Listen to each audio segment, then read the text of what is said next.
Hello everyone, a very good evening to all of you. Hope all of you are doing well and welcome to everyone in 5 minute seated crack series. हमारी Hindi pedagogy की आज class 3 है। वैसे 5 minute seated crack series की आज class 11 है। ठीक है, जो इंग्लिश पेडागोजी हमारी कंप्लीट हो गई है, हिंदी पेडागोजी चल रही है। ठीक है, जो नोट्स मैं प्रिपेयर कर रही हूँ वो आपको टेलीग्राम पे प्रोवाइड करे दे रही हूँ। डिस्क्रिप्शन में मैं इसका लिंक दिए दे रही हूँ। ठीक है, आप लोग मेरे नोट्स मांग रहे थे, मेरे नोट्स सिर्फ मैं ही पढ़ पाऊँगी, इसलिए मैं आपके लिए दोबारा से बना रही हूँ। ठीक है, सो आप वहाँ से नोट्स पा सकते हैं।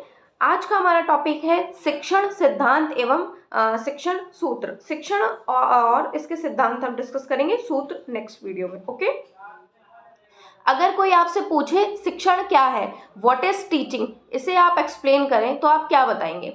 तो अगर मेरे से कोई पूछे तो मैं ये बोलूँगी कि फॉर एग्जाम्पल मुझे एक पर्टिकुलर एरिया में ज़्यादा नॉलेज है।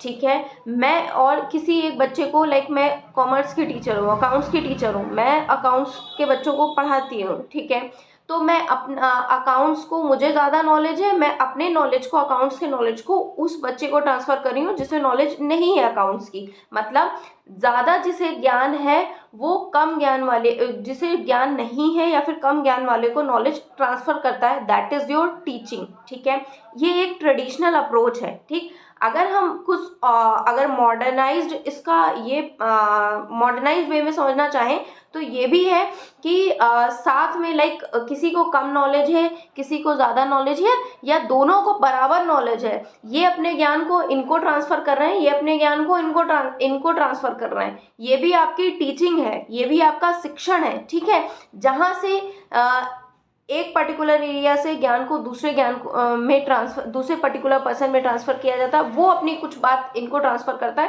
That is your teaching. मगर आपसे ट्रेडिशनल पूछा जाए तो ट्रेडिशनल यही है कि ज्ञान का स्थानांतरण एक अनुभवी व्यक्ति से कम जानने वाले व्यक्ति में। जैसे हम लोगों ने CDP में पढ़ा है ना, MKO, मोर नॉलेजेबल अदर।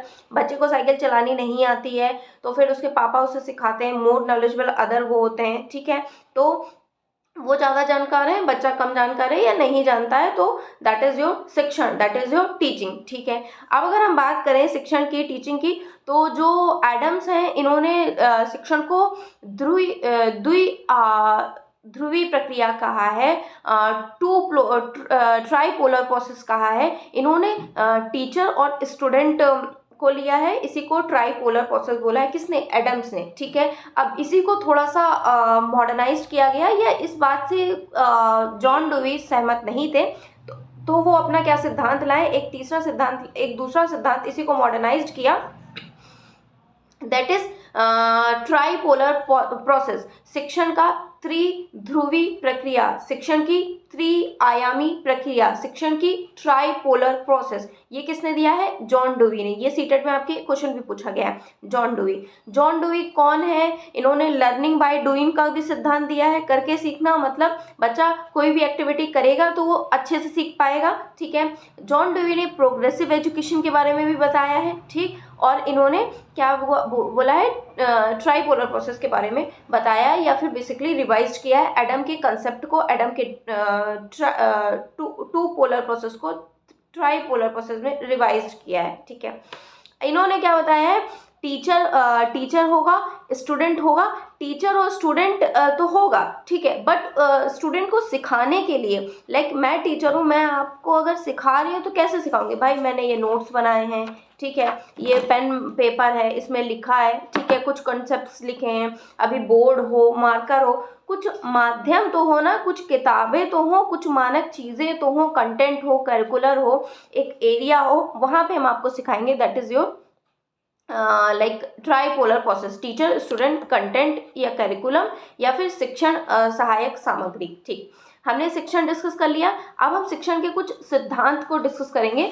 शिक्षण के बेसिकली 8 सिद्धांत यहाँ पे हैं, जिनमें से नंबर 1 है रुचि का सिद्धांत। तो देखिए, रुचि का सिद्धांत आपका क्या है? इंटरेस्ट। फॉर एग्जाम्पल आपने ये वीडियो ओपन किया, ठीक है, मैं आपको पढ़ाने में सक्षम हूँ, मैं आपको पढ़ाने में कैपेबल हूँ, आपको इंटरेस्ट आ रहा है, आप पूरी वीडियो देखोगे। ठीक है, मैं आपको समझा ले पा रही हूँ, आप समझा ले जा पा रही हो, आपका इंटरेस्ट क्रिएट कर पा रही हूँ, तो आप पूरी वीडियो देखोगे। तो यही है आपका रुचि का सिद्धांत। यही हमें बच्चे को करना है कि लाइक सिर्फ किताबी नॉलेज जो लिखा है वही पढ़ा दिया, तो इंटरेस्ट क्रिएट करना है। जैसे कुछ कहानी बता दी, कुछ किस्से बता दिए, बीच बीच में कुछ स्टोरीज बता दी, मैंने आपको कुछ हंसी वाली बात बता दी, तो आपका एक इंटरेस्ट क्रिएट करना है। वो किसकी जिम्मेवारी है? हमारी जिम्मेवारी है, टीचर की जिम्मेवारी है। जिससे बच्चे का इंटरेस्ट क्रिएट हो, वो ज़्यादा देर तक टिक पाए, उसकी क्यूरियोसिटी हो कि ये मैम आगे क्या बताएंगी, है ना। तो ये हो गया रुचि का सिद्धांत, ठीक है। दूसरा अगर हम बात करें तो क्रियाशीलता का सिद्धांत है। देखिए, क्रियाशीलता का सिद्धांत है कि बच्चा करके सीख रहा है, बच्चा एक्टिव है, एक्टिविटी के थ्रू सीख रहा है, ठीक है। तो इसमें सबसे पहले क्या करेगा, बच्चा किसी भी चीज़ को ऑब्जर्व करेगा, अवलोकन करेगा, ठीक है। जब अवलोकन करेगा तो फिर एक पर्टिकुलर जैसे फॉर एग्जांपल मेरा बेटा है शिवा, उसने कोई चीज़ ऑब्जर्व करी, ठीक है। अब ऑब्जर्व करने के बाद उसे मैंने ABCD वगैरह, ठीक है, फिर उसको एक होता नहीं है कार्डबोर्ड का, तो उसमें स्टिक करने होते हैं ABCD, तो उसको मैंने दे दिया, ठीक है। अब वो प्रॉब्लम सॉल्व करेगा कि A को यहाँ लगाएं, B को यहाँ लगाएं, C को यहाँ लगाएं, ठीक है। फिर उसके बाद वो क्रिटिकल थिंकिंग करेगा कि हाँ इसमें ये रैबिट बना है तो आर यहाँ पे इस पे स्टिक करना है। तो इस टाइप से चीज़ें होंगी, तो वो करके सीखेगा, तो ईजिली वो चीज़ों को समझ पाएगा, रिकॉल कर पाएगा, रिटेन कर पाएगा, देर तक उस चीज़ों को समझ पाएगा। तो दैट इज़ योर क्रियाशीलता का सिद्धांत। नंबर तीसरे की बात करें, अभिप्रेरणा का सिद्धांत, दैट इज़ योर मोटिवेशन।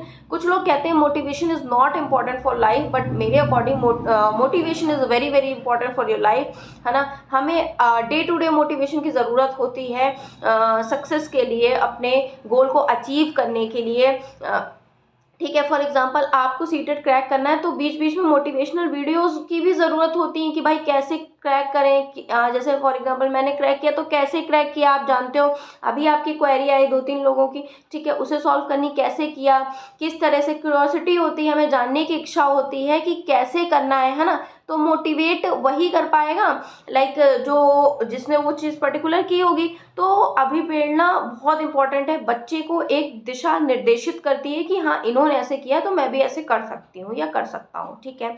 अब चौथा है जीवन से जोड़ने, मतलब रियल लाइफ से कनेक्ट करके बच्चे को सिखाना है। जैसे कि NCF 2005 भी हमारा कहता है कि बच्चे को आप रियल लाइफ से कनेक्ट करके सिखाओ। फॉर एग्जांपल हम एडिशन सिखाते हैं प्राइमरी लेवल पे, तो वो बाहर जाता है, कुछ सामान लेता है मार्केट से, 4 रुपए की ये 2 टॉफ़ी ये ली, बिस्किट लिया, नमकीन लिया, जो भी लिया, तो वो गणित जोड़ घटान गुणा भाग वहाँ पे अपना करेगा।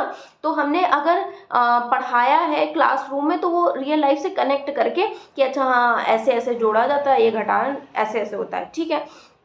तो रियल लाइफ के एग्जांपल देके आप उसे समझाएंगे चीज़ों को, तो आपको समझ में उस बच्चे को समझ में आएगी, इजीली कनेक्ट कर पाएगा।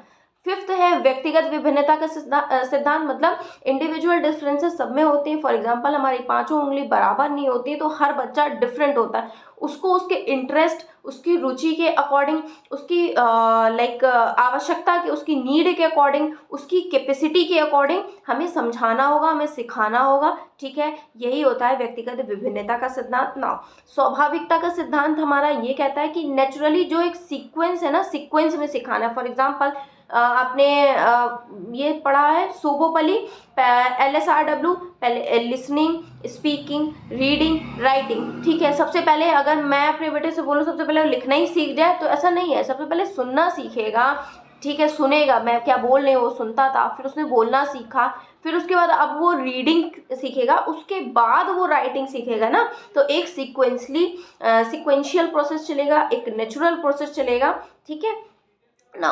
7th पॉइंट की अगर हम बात करें तो लोकतांत्रिक मूल्यों का सिद्धांत, मतलब हमारे कक्ष में, मतलब हमारे क्लासरूम एनवायरनमेंट जो हो वो लाइक स्वतंत्र हो, बच्चा अपनी बात को कह सके, ठीक है। उसके अंदर ये भावना ना हो कि हमारी टीचर हमें डांट देगी, मतलब टीचर को इस हिसाब से अपना लाइक बच्चे के साथ नेचर मेंटेन करके रखना है कि वो अपनी बात को टीचर के सामने प्रस्तुत कर पाए, बता पाए। फॉर एग्जांपल हम लोग अपनी बात किसको बता पाते हैं, जो हमसे ज़्यादा क्लोज होता है, तो उसी तरह से हम लोगों को बच्चों के साथ करना है कि वो अपनी सारी चीज़ों को कह पाएँ और हम डिस्कस कर पाएँ क्लासरूम में, ठीक है। नाउ सबसे लास्ट है आवृत्ति का सिद्धांत। तो आवृत्ति का सिद्धांत आप सभी को पता है कि रेपिटेशन अभ्यास से आता है। थॉर्नडाइक ने भी बोला है कि रेपिटेशन करेंगे हम बार बार चीज़ों को। फॉर एग्जांपल आप बार बार चीज़ों को हम लोग पढ़ते हैं, अपने नोट्स बना लिए, सीटेट के टाइम पे हम लोग लास्ट टाइम पे बच्चे रिवाइज करेंगे, तो यही है आवृत्ति का सिद्धांत। 8 सिद्धांत हमने डिस्कस कर लिए, ठीक है।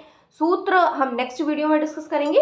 ये वीडियो थोड़ी लंबी हो गई थी क्योंकि 8 इसमें थे सेक्शन सूत्र, ठीक है। आई होप आपको क्लियर हुआ होगा। It was in this video, meet you in my next video. और हाँ, ये जो नोट्स बनाए ये मैं डिस्क्रिप्शन लिंक दे दूंगी, टेलीग्राम पे आपको प्रोवाइड कर दूंगी। Okay, so meet you in my next video. Till then bye.